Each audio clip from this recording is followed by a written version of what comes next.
As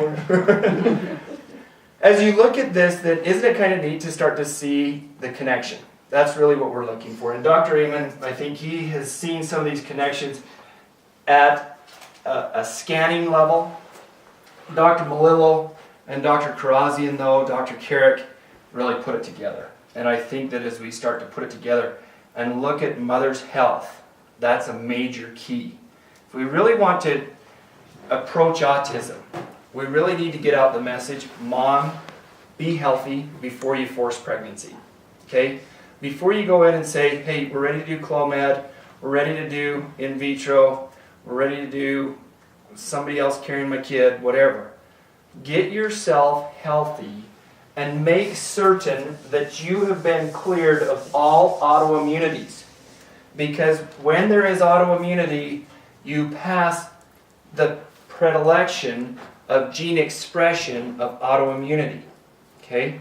That's really the message that we want to spread about autism. And then the other aspect of it is, autism is treatable. Okay? Let me say it again. Autism is treatable. Look for the presentation, though, young. If you see an infant that has a right bald spot, start rolling that kid to the left. Make him get on his hands and turn him to his left. Okay? So I've written up here a couple of other things that we want to look at when we talk about autism and the right hemisphere. Lack of maturation right frontal lobe in the child is going to lead to symptoms of bedwetting. Okay? So this bedwetter that persists on past age 2, that often can be linked to right frontal lobe, lack of frontal lobe maturation. So we want to activate right frontal lobe maturation by using the left cerebellum. We'll talk about that more in a moment. But what we're looking for then are spinal galant and spinal Perez reflexes, wherein, who wants to volunteer for us tonight? Anybody wants to be on camera? Nobody? Okay, so thank you for modeling for us here. What we look for is the child is on their hands and knees, okay? And what we're going to do is just raise their shirt. And when we raise their shirt, we're just going to run a finger down one side of their spine. Okay? Just stroke the spine. What we should see is nothing. But what we may see is the child will actually writhe or wriggle to that side. So if you see that they actually bend when you run that thumb down the side or down the opposite side, you actually are looking at a positive reflex, okay? That reflex is part of our birthing reflex. In essence, we're coming out, woo, here I am, world, wow. As we start to feel that pressure on our sides, we'll start to wriggle and work our way out of the birth canal. So that's actually a primitive reflex, but it should not be maintained after infancy, okay? Once I've been delivered, I don't need to be re-delivered. Right?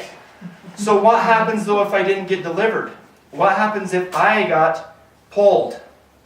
Meaning, Mom got cut open, I just got lifted out. Wow, that was quick. Okay? Remember what happens to the chick that comes out of the egg if you help the chick out of the egg? He dies. He dies. Right? So some of you who've ever experienced being raised around the farm, if you help the chick out of the egg, he needed to work to get that. And sometimes we find, many times we find, when these primitive reflexes are still present, where we're looking for spinal galant reflex, and we see that is still present, that child may not have experienced that type of a reflex.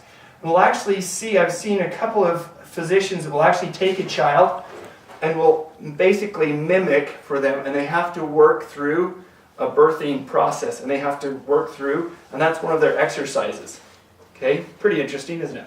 We won't do that tonight. I'll show you a different one for this if it's positive. If you run the fingers together up the spine bilaterally, and the back arches, and they come up into an arch and then sit back onto their heels. That is spinal galant. Okay, so spinal Perez is side to side. Spinal galant, if they drop back and pull themselves under, that's spinal galant. Beware, usually they'll wet themselves when you do that, if that's positive. Okay? The treatment for that, I'll just say quickly, for those who are physicians that would really want to know, is something we call a snow angel. You lay the child on their back, and they're just going to be doing a super, super, super slow motion snow angel. Okay? And your goal is actually to get them to do it slowly enough that they're doing 1 per minute. And they have to do 3, therefore, in 3 minutes. Okay? Because as you're constantly giving motor feedback to the brain, this is when they're laying down. I'm standing, of course. I can only stand on one leg and lift the other leg out. But you'll have them lay on their backs, and they're going to do this. And it's very torturous for them. They're like, oh, it's going to drive me crazy. So at first, I'll have them just do it. They have to do it for 3 minutes, but their reward is that then they can do fewer over that 3-minute period. And our goal is 1 per minute for 3 minutes. Okay?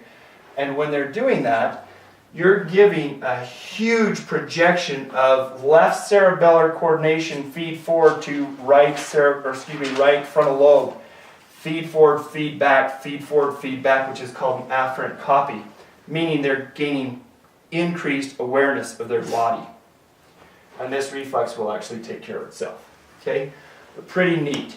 So the exercise for these two is called a snow angel. Last week, as a continuation, we did not talk about anxiety in children. A lot of times autism will have a concomitant anxiety. Okay? And what you'll see with the anxiety in the child is this reflex, especially Barbie, you're sitting chair side. Watch how many people come when they're about to have that little injection in their mouth. How many people do this? Okay? This is an in utero, within the uterus, a developmental palmar grasping reflex that should be completely gone by the age of 5 days to 2 weeks. Why? If you're holding on to your thumb and you're falling out of a tree, right? That reflex should be gone. This is how we learn to grasp. Once you're born, you should be able to grab to mom's hair or mom's clothing. So if you're falling, you grab. Okay? So we actually use then that fall response or that vestibular response that's very intact to actually see how healthy is baby when they're born. It's called, one of the Apgar scores, it's the withdrawal or startle withdrawal. Right? So the opposite of that is this way, coming in. The opposite of the startle withdrawal is the actual approximation or coming in. Alright? So this is a sympathetic, oh no, and this is the opposite, parasympathetic calming. This is where I just came from. Right? So as we look at this, to really marry sometimes this sympathetic parasympathetic system, when we see this palmar grasp response, the first thing we do is stroke the palm 4 times each palm. Okay? Several times a day. And you'll actually see the adult who sits like this, comes into the office and they're sitting like this in an uncomfortable situation. The adult who sleeps like this, the child who's sleeping like this, they're very anxious. Okay? And that's a neurologic-based anxiety. So again, we have to stroke the palms and get that hand open so that then we can grasp the world and not feel so attacked by it, and then move on. Okay? Pretty neat. So that's a palmar grasp reflex. And the treatment again for the palmar grasp is palm stroking.